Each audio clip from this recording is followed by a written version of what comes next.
and he builds on the best of America. I'm talking about the legacy of Martin Luther King Jr. I'm talking about the legacy of Dorothy Day, the legacy of Rabbi Abraham Joshua Heschel, the legacy of those who believe that everyday people have a dignity and a sanctity, and they ought to be at the center of public policy. That's Brother Bernie Sanders.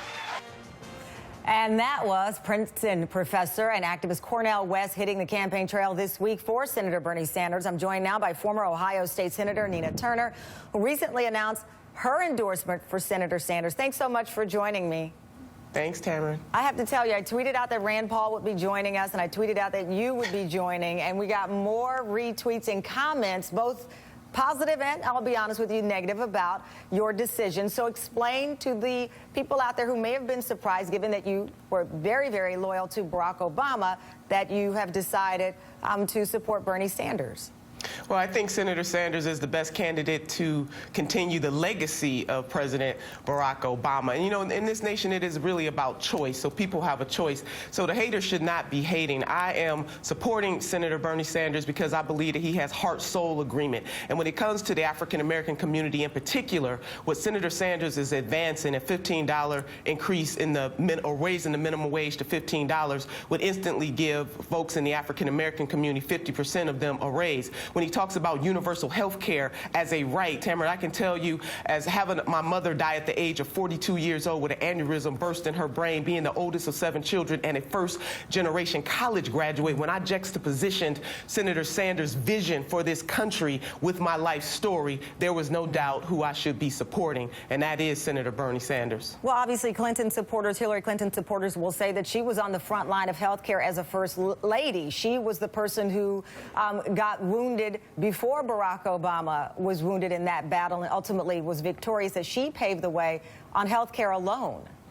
Well, all good Democrats should be fighting for universal health care. It is unfortunate that the Secretary has a different vision in 2016 than she had then when she was fighting for universal health care. And as you may remember, she chastised then Senator Barack Obama for coming against her in 2008, saying that Democrats should not fight each other over this fundamental value that we have. So again, Senator Sanders, you know, in the Christian tradition, it says that you will know a tree by the fruit that it bears. And Senator Sanders has been in the vineyard laboring for justice all of his life, and so I'm supporting him. Let's talk about the fact you just saw Cornel West, your support. You had also early on rapper, activist Killer Mike, and a number of other people who've come out from the African-American community, not a monolithic community, I have to remind people of that, yes, who come out and support Bernie Sanders. But you and I know that at the black church, at the beauty salon, the barbershop, all these stereotypical places that people think we hang out, that there is a conversation that there's a belief that blacks should fall in line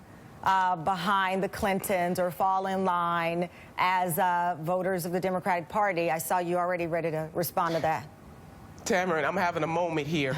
Nobody owns the black vote. The black vote should be earned. And it is curious to me that our folks are the only voting bloc where people assume which direction we are going to go in. My message to the black community this morning and to all communities is that no one should allow themselves to be taken for granted. And unfortunately, lots of times the Democratic Party itself as a whole has taken the African American community for granted. So nobody owns our vote. They have to earn our vote. And we don't owe anything to elected officials. It is the other way around. And so while Senator Sanders certainly has not been a national figure, he is running for the presidency of these United States of America, but he is running with heart-soul agreement. So I would ask my sisters and brothers of the African-American community to do a deep dive and make a choice based on heart-soul agreement and not where folks think we should be or are trying to force us to be. But when you look at South Carolina right now, polling shows Hillary Clinton with a 37-point margin in that state alone. We know the African-American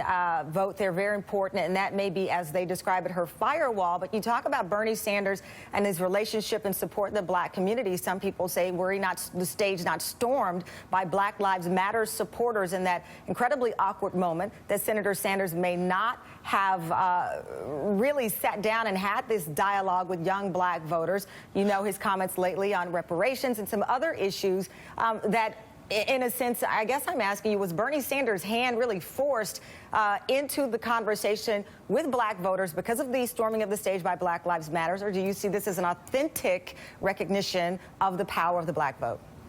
It is authentic, Tamara. I mean, let's be clear here. Senator Sanders is a senator from Vermont. 95% of that population, he cannot control the demographics, so he has served honorably in that state. 95% of that population is white. But let me just say this to you. I was at Netroots Nation, and at least Senator Bernie Sanders and Governor O'Malley had the heart to come to Netroots Nation. I saw the mamas take over the room. And so it is a learned experience, but they were absolutely in the fight. Senator Sanders understands that he has to earn the African-American vote, and that is exactly what he's doing, and his positioning on reparations is not that much different from President Obama. So to lay reparations at his feet is unfair. We should be asking every candidate how they feel about reparations. But Senator Sanders has the strongest racial justice program and platform of any candidate running for president, Democrat or Republican. So I want to go back to the urban poet Tupac when he said, "We got money for wars, but we can't feed the poor." When people say that we should not be dreaming big, we cannot go from